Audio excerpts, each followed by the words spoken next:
I just decided to stop and listen to the guy. At that time, I didn't know I was about to be robbed. So I stopped and the guy was like, yeah, come for, yeah, I'm three, and this is my gun and my knife. Give me whatever you have, blah, blah, blah. He said, oh, let me take the money and buy jots. I think it was like 2 cedi or so. After I gave him the money, he told me, me mommy, that means my mother. It hurts me when we are all hustling to make it in life and someone feels or believes or thinks that whatever you are working for belongs to him. So he can just pick a gun and knife and just rob you like that.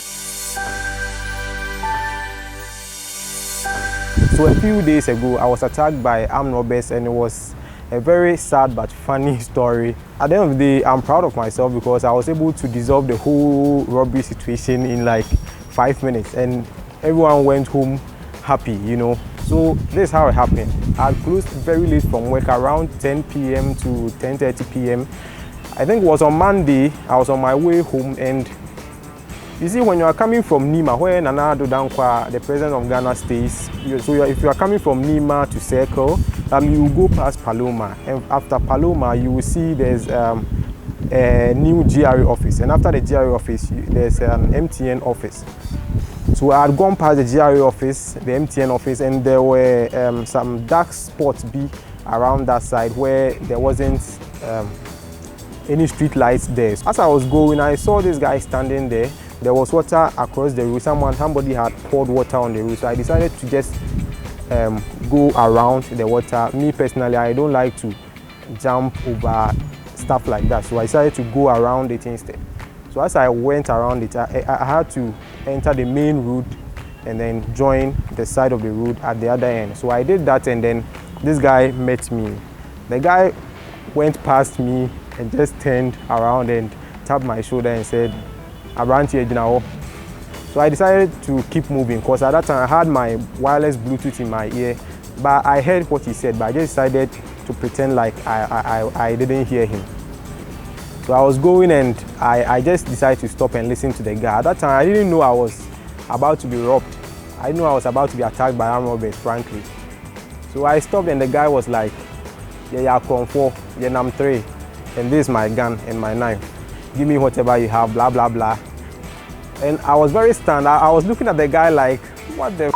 I didn't tell him that though, but I said in my mind, what the f? And then I just watched the guy and I smiled. And he said, why are you smiling? I said, we are armed robbers, we are coming to attack you. Give us your laptop, your money, and your phone. And I said, well, okay. So I told the guy, in the first place, armed robbers don't announce their presence. In the first place, you told me you are a thief, you are coming to rob me, and I should give you this, this, and that. Armed robbers don't have time for that. They just attack, rob. If they want to kill, they kill. If they want to hurt you, they hurt, and then they move. So that proves to me you are not an armed robber. You just need money. And the guy laughed and he said, boss, don't make me hurt you. And he said it in the local dialect, but I'm just translating it for you guys. He said, boss, don't let me hurt you. And I'm being proud. I'm saying, boss, we won't be proud. Why the time, look at the time that I'm closing from work.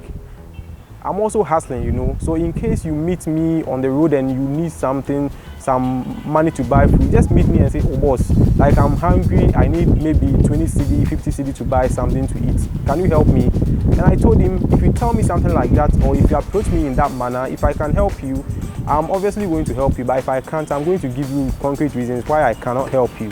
And the guy was very stunned.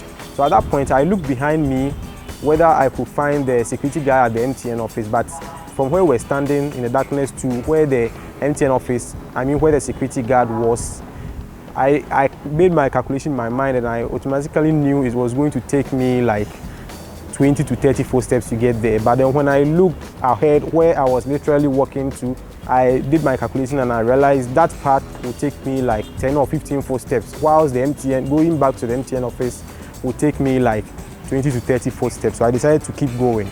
And I knew like if I'm able to take like 10 to 15 steps with the guy, working together whilst talking, I'll be under the street lights by then. And at that place, there are a lot of guys, there are a lot of women selling and stuff. So if anything should happen, I'll be safe and I wouldn't be hurt that much. So as I was talking to the guy, I decided to take 1 or 2 steps forward. And the guy, as stupid as he was also following me, you know.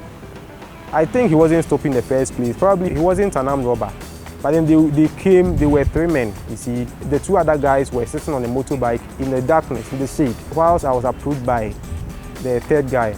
At that point, the two other guys on the motorbike realized I was playing smart. I was taking their friend into the under the street light, so they decided to just ride off, and they left without their friend. So I took the guy under the street light and I told him, like, boss, right now, what at all do you want from me? And he was like, I said I want your money, but it looks like the way it's going, you are not going to give me anything. And at that point, it was a dicey situation, and I automatically knew, say, I've dissolved the situation.